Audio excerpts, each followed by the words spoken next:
الشيطان الرجيم بسم الله الرحمن الرحيم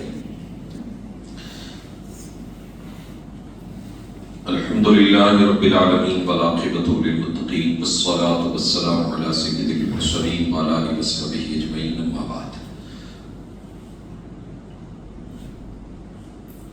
فأعوذ بالله من الشيطان الرجيم بسم الله الرحمن الرحيم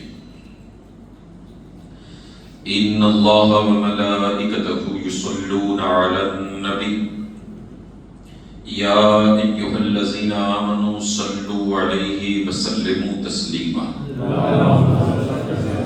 اللهم صل على سيدنا مولانا محمد وعلى آل محمد كما تحب وترضى بأن تصلي عليه صلاة وسلام عليك يا سيدي يا رسول الله سيدي يا نبي الله صلى الله عليه وسلم. ہم نے میلاد النبی صلی اللہ علیہ وآلہ وسلم کے موقع پر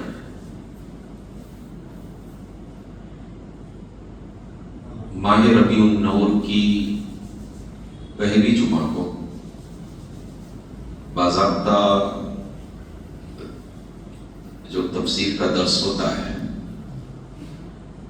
اسے روکا ہوا تھا کیونکہ روزانہ درود کی محفلیں ہو رہی تھی اور آج انشاءاللہ تعالی وہ جو سلسلہ رکا ہوا تھا اسے پھر ہم آگے بڑھا رہے ہیں. جہاں ہم نے اس سلسلے کو روکا تھا وہاں ہم نے آیت نمبر 156 سورہ بقرہ کی آیت نمبر 156 اس کی تلاوت کی تھی، اس کا ترجمہ سنا تھا اور تفسیر کا کچھ حصہ بالکل ابتدائی اور اسی پر ہم نے گفتگو کو روکا تھا. انشاءاللہ آج ہم پھر سے اس آیہ مبارکہ کی تلاوت کریں گے، اس کا ترجمہ سنیں گے اور اس کی تفسیر سماعت کریں گے. ارشاد باری تعالیٰ ہے اعوذ باللہ من الشیطان الرجیم بسم اللہ الرحمن الرحیم الذین اذا اصابتهم مصیبت قالوا انا للہ وانا الیہ راجعون. صدق اللہ. ترجمہ: جن کو جب مصیبت پہنچی تو بولے بے شک ہم اللہ کے لیے ہیں اور بے شک ہم اسی کی طرف لوٹنے والے ہیں. یہ آیت نمبر 156 سورہ بقرہ کی آپ نے تلاوت سنی، ترجمہ سنا. اب تفسیر سنیں گے. جب بھی کوئی تکلیف و حادثہ کسی کو پیش آیا اور کسی طرح کی مصیبت پہنچی تو حکم الہی اور قضائے ربی کے سامنے تسلیم و رضا کا پیکر بن کر بولے کہ بے شک ہم اللہ کے لیے ہیں اور وہی ہمارا مالک ہے اور مالک اپنے ملک میں جس طرح چاہے تصرف کرے، اسے پورا اختیار ہے. الغرض ہم اس کے بندے ہیں اور بے شک ہم سب بعث و نشور کی شاہراہ سے اسی کی طرف لوٹنے والے ہیں.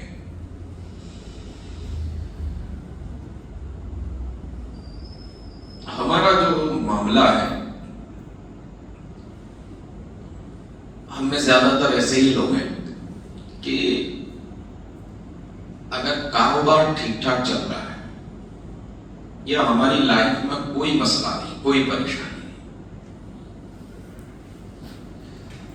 اور اگر ایسے وقت میں کوئی ہم سے دریافت کر لے، ہم سے پوچھ لے کہ بھائی آپ کا جیون، آپ کی زندگی، آپ کی لائف بہترین چل رہی ہے،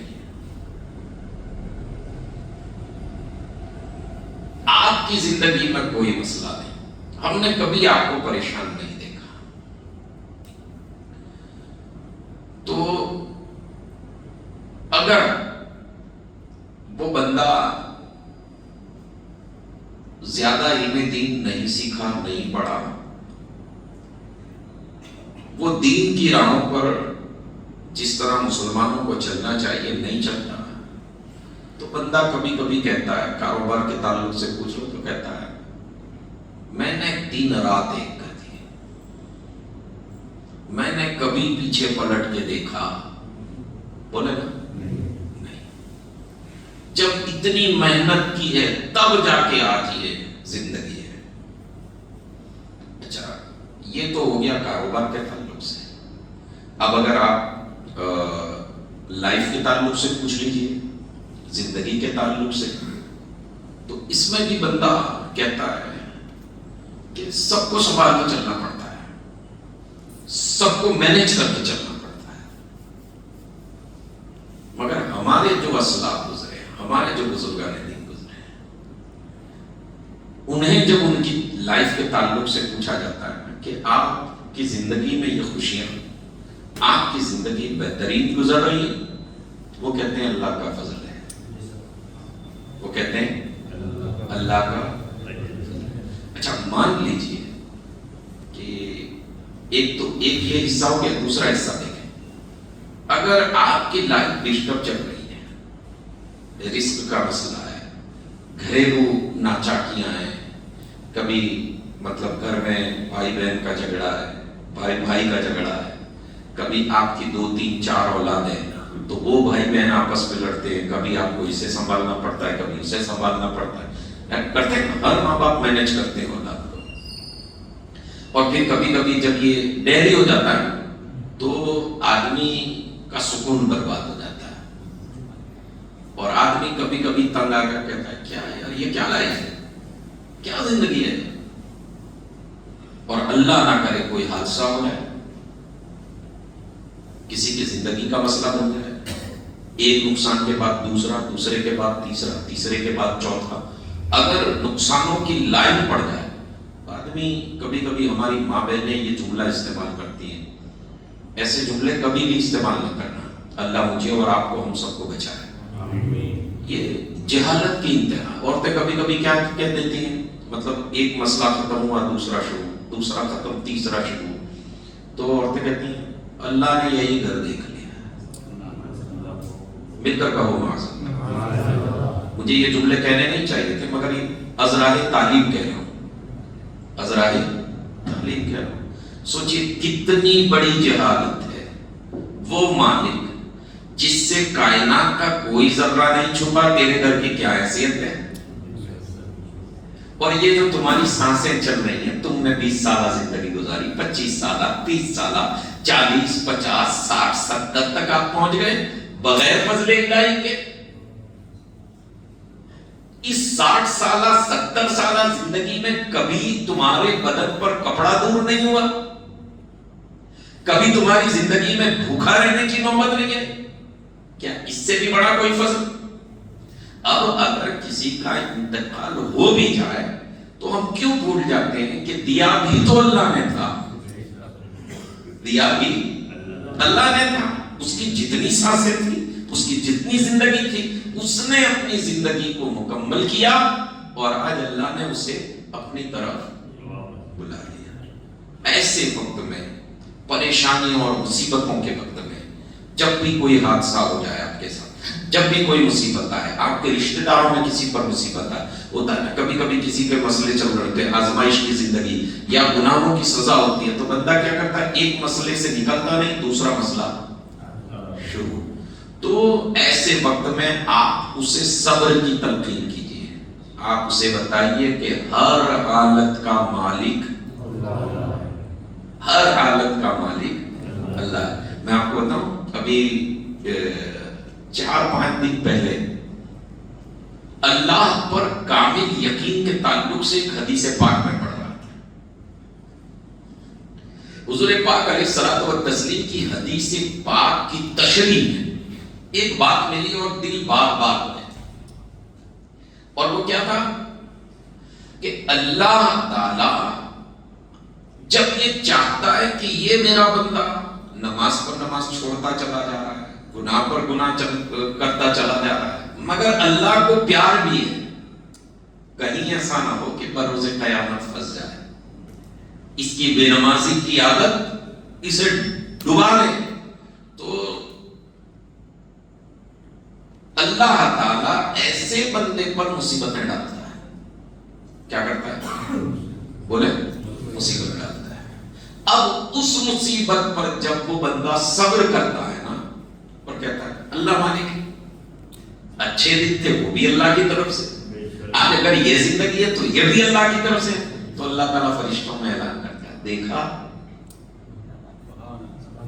اے فرشتوں، تم نے دیکھا کہ یہ اچھے حالات میں بھی میرا شکر ادا کر رہا تھا، آج اس کے دن برے ہیں مگر پھر بھی کہتا ہے کہ اللہ کا احسان ہے۔ تو اس حدیث پاک کی تشریح میں لکھتے ہیں کہ اس کا یہ شکر کرنا اللہ تعالیٰ اس کے گناہوں کے مٹانے کا سبب بنا دیتا ہے، اس کے گناہوں کے مٹانے کا سبب بنا دیتا ہے۔ صبر کیا، اللہ کا شکر کیا، اے اللہ تیری مرضی، تو چاہے جیسا رکھے، میں تیرا بندہ۔ تو یہ جو کلمات ہیں نا صبر کے، اللہ تعالیٰ اس کے بدلے میں اس بندے کے گناہوں کو معاف کرتا ہے۔ اور آپ دیکھیں پورا قرآن پڑھ ڈالیے 6666 آیتیں، اللہ نے کبھی نہیں کہا کہ میں نمازیوں کے ساتھ ہوں، اللہ نے کبھی نہیں کہا کہ جو پورے رمضان کے روزے رکھتے ہیں، ساری زندگی روزے رکھتے ہیں میں ان کے ساتھ نہیں، زکات دیتے ہیں ان کے ساتھ نہیں، حج کرتے ہیں ان کے ساتھ نہیں، مگر اللہ تعالیٰ فرماتا ہے جو صابر ہے نا، جو صبر کرنے والے ہیں میں ان کے ساتھ، جو صبر کرنے والے ہیں میں ان کے ساتھ۔ آپ اندازہ لگائیں اگر آپ کی لائف میں پرابلم چل رہی ہے، پریشانیوں پر پریشانیاں ہیں، تو شکوہ نہ کریں بلکہ اللہ سے کہیں مولا تو مالک ہے، میں تیرا بندہ ہوں، تو جیسے چاہے مجھے رکھے، جیسے چاہے رکھے۔ ایک بزرگ سے پوچھا گیا کہ غالباً ان کے یہاں بیٹے کی یا بیٹی کی ولادت ہوئی، تو انہیں خبر دی گئی، تو انہوں نے کہا الحمدللہ، اللہ کا احسان، خوشی کی بات ہے۔ اور پھر وہی کچھ ہی دنوں کے بعد اس کا انتقال ہو گیا۔ جب خبر دی گئی کہ اس کا انتقال ہو گیا تو آپ نے کہا انا للہ و انا الیہ راجعون، یہ بھی اللہ کا احسان، یہ بھی سوچئے، یہ جب باپ کے سامنے بیٹے کا انتقال ہو جائے، بیٹی کا انتقال ہو جائے، تو یہ کتنا بھاری لمحہ ہوتا ہے بات کہی، مگر ایسے وقت میں ان کلمات کو ادا کرنا یہ کسی زندہ دل مسلمان کا کام ہے، یہ اس مسلمان کا کام ہے جسے اپنے رب کی رحمت پر کامل بھروسہ ہے۔ ایک بزرگ عالم دین تھے، بہت بڑے محدث تھے، تو بہت بڑے تاجر بھی تھے، ویپاری بھی تھے، روزانہ صبح حدیث کا درس پڑھاتے اور پھر تجارت کی طرف چلے جاتے۔ آپ درس حدیث پڑھا رہے تھے تو دوران سبق ایک ساتھ بھاگتے ہوئے جو آپ کے ملازم تھے، آپ کے یہاں کام کرتے تھے، نوکری کرتے تھے، وہ سب بھاگتے ہوئے حضرت کے کان میں کچھ کہا، حضرت نے کہا الحمدللہ کہہ کر انہوں نے سبق پڑھانا جاری رکھا۔ نہ ان کے بولنے میں کوئی فرق آیا، نہ الفاظ کی ترتیب بدلی، نہ چہرے پر کوئی پریشانی۔ اس نے جو کہا نا کان میں، اور اس نے کیا خبر دی تھی کہ حضرت آپ کا جو مال کو جہاز میں آ رہا تھا، اس جہاز کے ڈوب جانے کی خبر آئی ہے، آپ کو لاکھوں کا نقصان ہے۔ انہوں نے کیا کہا؟ الحمدللہ، ہے ہمارے پاس کلیجہ؟ بولے جب تک ہم پورے محلے کو نہ بتا دیں، بولے یہ اچھا شاگرد بھی سن رہے تھے کہ استاد کا جو مال آ رہا تھا وہ جہاز ڈوب گیا ہے، اور استاد نے اس پر کیا کہا؟ الحمدللہ. سبق جاری رکھا، پڑھاتے رہے. ابھی سبق پورا نہیں ہوا تھا کہ پھر وہی ملازم آیا، وہی نوکر آیا اور آ کر کہتا حضور خوشخبری ہے. تو حضرت نے اس کی طرف دیکھا، کہا کیا خوشخبری ہے؟ کہا حضور جو خبر آئی تھی نا وہ ہمارے جہاز کی نہیں تھی، وہ کسی اور کے جہاز کی تھی. تو انہوں نے پھر کہا الحمدللہ، پڑھاتے رہے. جب سبق مکمل ہوا نا تو جو شاگرد سامنے درس حدیث پڑھ رہے تھے، سبق پورا ہوا، تو شاگردوں میں سے ایک نے عرض کیا حضور سمجھ میں نہیں آیا، کتنا بھی بڑا تاجر ہو، کتنا ہی بڑا ویپاری، مگر جب اسے لاکھوں کا خسارہ ہوگا، لاکھوں کا نقصان ہوگا تو چہرے پر غم کے اثار آئیں گے. اس کو اگر کوئی بات کر رہا ہے تو خاموش ہو جائے، اس کے الفاظ بے ترتیب ہو جائیں گے، بولنے میں گڑبڑی ہو جائے گی. ایک لہجہ جو ہوتا ہے بولنے کا، کچھ لہجے میں نمی آ جائے گی، کمی آ جائے گی. مگر ہم نے دیکھا کہ نہ آپ کے لہجے میں کمی، نہ آپ کے چہرے پر پریشانی، بلکہ آپ نے الحمدللہ کہا. اور دوسری بات تو الحمدللہ کہنے کی ہی تھی. تو وہ محدث بزرگ کہتے ہیں کہ اگر ڈوب بھی جاتا تو میرا کیا تھا؟ ڈوب بھی جاتا. کتنی بڑی بات ہے یہ جو اس وقت تیرا میری ہمارے بیچ چل رہی ہے نا، کس کی ہے؟ یہ 5,000 میرے ہیں، یہ لاکھ روپیے بولے نا. اچھا یہ لاکھ روپیے آپ نے جیب میں رکھے اور جان آپ کی چل بسی، تو بتاؤ لاکھ روپیے کس کے ہیں؟ بتائیے نا. جس کے لیے آپ ڈنڈا اٹھا رہے، جس کے لیے آپ نے چھری نکالی، تلوار نکالی، بندوق نکال دی، وہ آپ نے جیب میں رکھے اور روح پرواز کر گئی. ذرا پھر پلٹ کے کہیے کہ یہ 5 لاکھ جو میری جیب میں. اب بولنے کو ترس رہا. تو یہ ہے کہ آدمی زبانی شکر ادا کرے. ایک یہ ہے کہ آدمی کہتا پھر ہے کہ ہاں اللہ کا شکر ہے، مگر اس کے عمل سے، اس کی باتوں سے، اس کے کیریکٹر سے کبھی وہ شکر نظر نہیں آتا. تو وہ ایسے زبانی شکر کو اللہ پسند نہیں کرتا. شکر تو وہ ہے، آپ دیکھیے نا کہ درس حدیث پڑھا رہے ہیں مگر لہجے میں کوئی بدلاؤ نہیں، لفظوں کی روانی میں کوئی گڑبڑی، تو اسے کہتے ہیں اللہ پر کامل یقین. اور یہ کہنا کہ اے اللہ اگر وہ مال ڈوب گیا تو میرا کیا تھا، میں بھی تیرا، میرا مال بھی، میں بھی تیرا، میرا مال بھی تیرا. اور جب مل گیا، آنے کی خبر سنی، تب بھی کہا کہ اللہ میرا کیا ہے، تیرا تھا تو نے دے دیا، تیرا تھا تو نے دے دیا. برادران ملت اسلامیہ یہاں سے اندازہ لگا ہے. اسی لیے کہا جاتا ہے سید الطائفہ حضرت سیدنا جنید بغدادی رضی اللہ تعالیٰ عنہ سے کسی نے پوچھا تھا کہ اگر امت میں کوئی ایسا وقت آ جائے کہ جب ہمیں کوئی ولی نظر نہ آئے تو ہم ولیوں کا فیض کیسے پائیں گے، اگر ہم ولی کی صحبت اختیار کرنا چاہیں تو کیسے کریں گے؟ سید الطائفہ حضرت سیدنا جنید بغدادی رضی اللہ تعالیٰ عنہ کا قول ہے. فرماتے ہیں ان کا یا حضرت باعزید بستامی کا، کہتے ہیں کہ اس وقت ہماری جو کلمات ہیں، ہمارے اقوال ہیں، ملفوظات ہیں، ہماری لکھی ہوئی کتابیں ہیں، اسے پڑھنا تو تمہیں لگے گا کہ تم اللہ کے ولی کی صحبت میں بیٹھے، اللہ کے ولی کی صحبت میں بیٹھے. آج ہمارے پاس سوچئے ولیوں کی کتاب تو چھوڑیے صاحب، قرآن پڑھنے کا ہم سینکڑوں شکایتیں کر رہے ہیں، لوگوں سے طرح طرح کی باتیں کر رہے ہیں.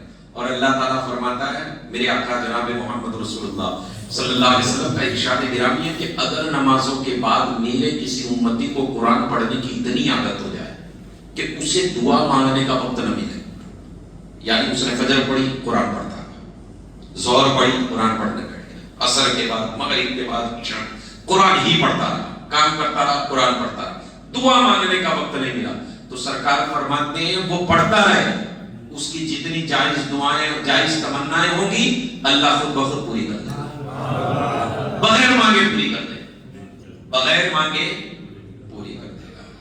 سوچئے نا، جب ہم شکایت کریں رزق کے معاملے میں، صحت کے معاملے میں، جسمانی بیماریوں کے معاملے میں، گھریلو معاملات میں جب ہم شکایتیں کریں کبھی ایک مرتبہ تو سوچ لیں کہ ہمارے گھر میں ایک مہینے میں کتنی بار قرآن پڑھا جاتا ہے؟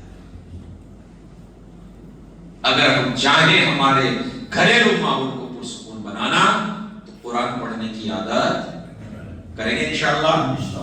آگے چلیے.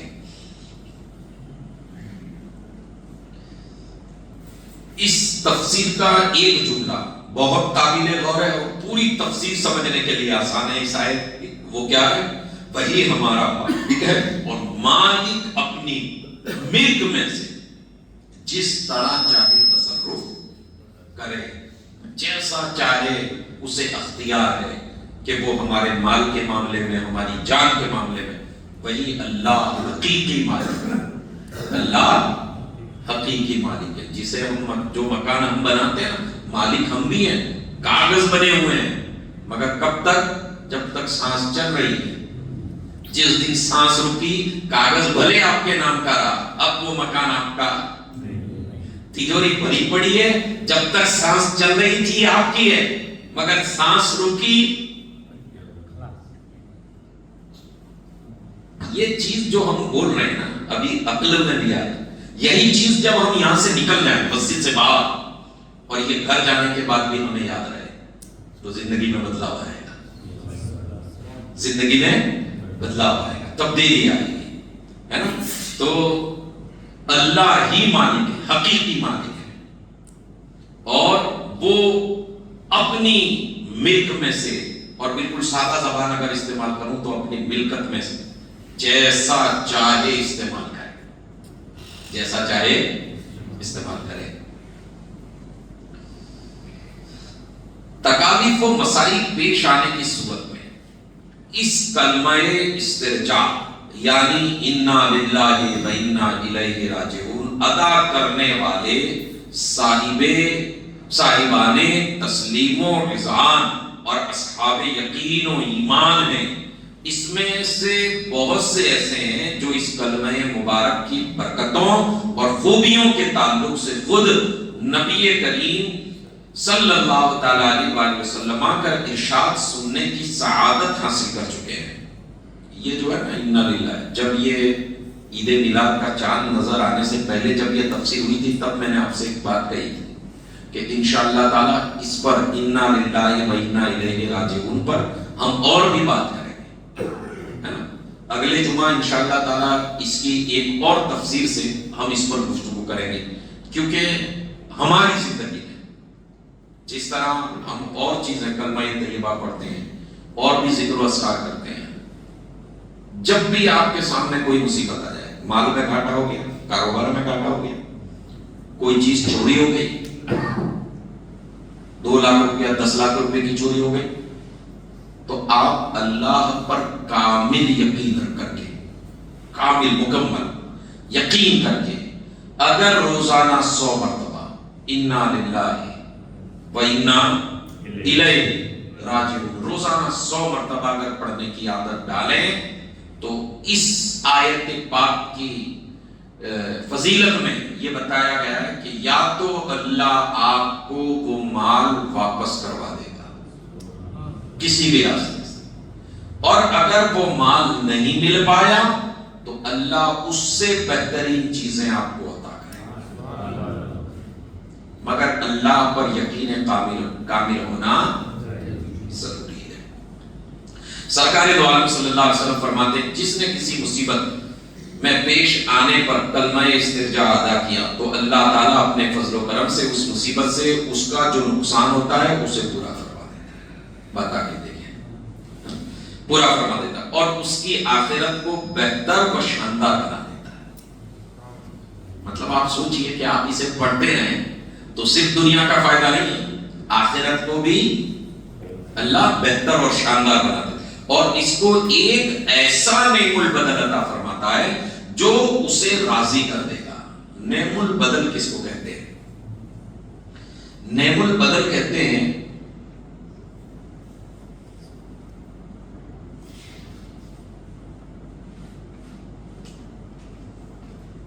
نعم البدل کہتے ہیں کہ جو نعمت آپ کے پاس سے چلی گئی، مثلا مان لیجئے کہ کوئی ایسا شادی شدہ جوڑا ہے کہ جس کے یہاں شادی ہو گئی، شادی کے 4 سال 5 سال 10 سال تک اولاد نہیں، پھر اولاد نہیں، اب وہ اولاد 6 مہینے 8 مہینے سال کی ہوئی، انتقال،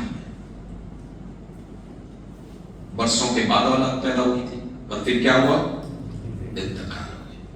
یہ نالج ہمارے پاس نہیں ہے، مگر آپ تفسیر سن رہے ہیں تو انشاءاللہ تعالیٰ آج یہ چیز آپ کے علم میں، آپ کے نالج میں آئے گی، کوشش کریں گے اس پر عمل کرنے کی۔ تو آپ کسی بھی ایسے جوڑے کو دیکھیں، صرف یہ اولاد کے لیے نہیں ہے، میں ایک مثال دے رہا ہوں، آپ ایسے کسی بھی جوڑے کو دیکھیں کہ جس کے گھر میں ایسا نقصان ہوا ہے تو آپ اسے صبر کی تلقین کریں اور اس کے لیے دعا کریں، اللہ آپ کو اس کا نعم البدل عطا کرے، نعم البدل عطا کرے۔ نعم البدل کیا ہے؟ کہ یہ جو نعمت چلی گئی ہے، اللہ ایسی دوسری بہترین نعمت آپ کو عطا کرے۔ اور یاد رکھیے، اگر آپ اپنے کسی مسلمان بھائی کی، صرف اولاد کی بات نہیں ہو رہی ہے، گھر میں نقصان ہو گیا ہے نا، کاروبار میں نقصان ہو گیا، اگر آپ اس وقت اسے یہ دعا دیتے ہیں تو انشاءاللہ اس دعا کی برکت سے آپ پر آنے والی مصیبت بھی ٹل جائے گی۔ کوشش کریں گے انشاءاللہ۔ ہمارے یہاں یہ جتنے مسئلے ہیں، جھگڑے ہیں پڑوسیوں کے، رشتہ داروں کے، اس میں سب سے بڑا مسئلہ کیا ہے میں آپ کو بتاؤں، ہم نے ایک دوسرے کو دعا دینا بند کر دیا ہے۔ ٹھیک کہہ رہا ہوں؟ کڑوی بات ہے۔ اس وقت بھی میں سمجھتا ہوں کہ 90% فٹ بیٹھ رہی ہوگی، معافی چاہتا ہوں، مگر 90%۔ اور میں اکثر، اگر آپ کو میری تقریریں یاد ہے مسجد مبین کی، تو جب بھی اس بات پر دعا کے تعلق سے میں نے تقریر کی ہوگی تو ایک چیز میں بتاتا ہوں، اکثر آپ چاہتے ہیں کہ آپ خوش رہیں، چاہتے ہو؟ بولو نا، آپ لوگ چاہتے ہیں کہ آپ خوش رہیں، آپ کسی مصیبت کا منہ نہ دیکھیں۔ تو آپ جب دعا کریں تو آپ کو ایسا لگتا ہے جو آپ کی لائف میں سب سے بڑا کمپیٹیٹر ہے، سب سے بڑا، بولے نا، یا آپ کی لائف میں کوئی ایسا ہے کہ جسے دیکھنے کے بعد آپ کو حسد آتا ہے، کاش میں بھی، بولے نا، کاش میں بھی، آپ سب سے پہلے اس کے لیے دعا کریں۔ کیا کریں گے؟ اگر وہ کمپیٹیٹر ہے آپ کا، آپ کو اسے دیکھ کر حسد ہوتا ہے تو آپ اس سے کہیں، اس سے کیا ہوگا؟ حدیث پاک میں آتا ہے آپ کے حسد کا علاج ہو جائے گا، آپ کے دل سے حسد کی بیماری چلی جائے گی۔ حجت الاسلام امام محمد غزالی رحمۃ اللہ تعالیٰ علیہ نے بھی اس بات کو لکھا ہے، جس سے آپ کو حسد ہونے لگے نا، اس کی خوشی کی دعا کرو۔ کیوں؟ اس میں 2 فائدے۔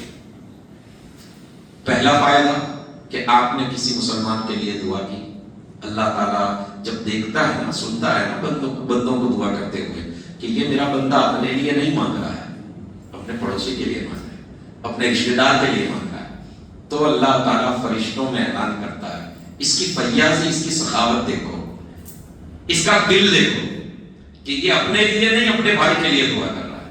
تو فرشتوں سے کہتا ہے اللہ، اس نے جو اپنے بھائیوں کے لیے مانگا ہے نا، میں اسے بھی دوں گا، میں، بولیے نا، اسے بھی دوں گا۔ جب آپ کو لگے نا کہ میرا رشتہ دار مجھ سے زیادہ کروڑ پتی ہو گیا، تو آپ اس کے لیے کہیں اللہ اس کے رزق حلال میں اور برکت دے دے۔ تھوڑا بھاری ہے مگر کہنا چاہیے، تھوڑا سا کریں گے انشاءاللہ۔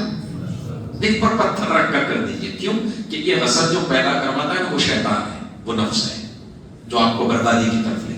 آپ اس کے لیے دعا کیجئے، دل کی گہرائیوں سے دعا کیجئے، اے اللہ وہ خوش ہے، اس کی خوشیوں میں اور اضافہ کر، اس کی زندگی بہترین چل رہی ہے، اے اللہ اس کی زندگی کو اور بہترین بنا دے۔ یہ دعا کی ترکیب بنا لیجئے۔ اس کے بعد مجھے نہیں لگتا کہ آپ کسی سے بھی شکایت کریں کہ میری لائف میں مسئلہ ہے، میری لائف میں پرابلم ہے۔ کوشش کریں گے انشاءاللہ۔ اگر ہم یہ اتنی سی بات آج یہاں سے لے کر گھر جاتے ہیں، اس پر عمل شروع کرتے ہیں، تو میں سمجھتا ہوں کہ اتنے سالوں کی جو آپ تفسیر سن رہے ہیں نا، آج اس کا حق ادا ہو جا رہا ہے۔ اللہ مجھے اور آپ کو، ہم سب کو اپنے رشتہ داروں، اپنے بھائیوں، اپنے دوستوں سب کے حق میں اچھی خیر کے ساتھ دعا کرنے کی توفیق عطا فرمائے۔ السلام علیکم۔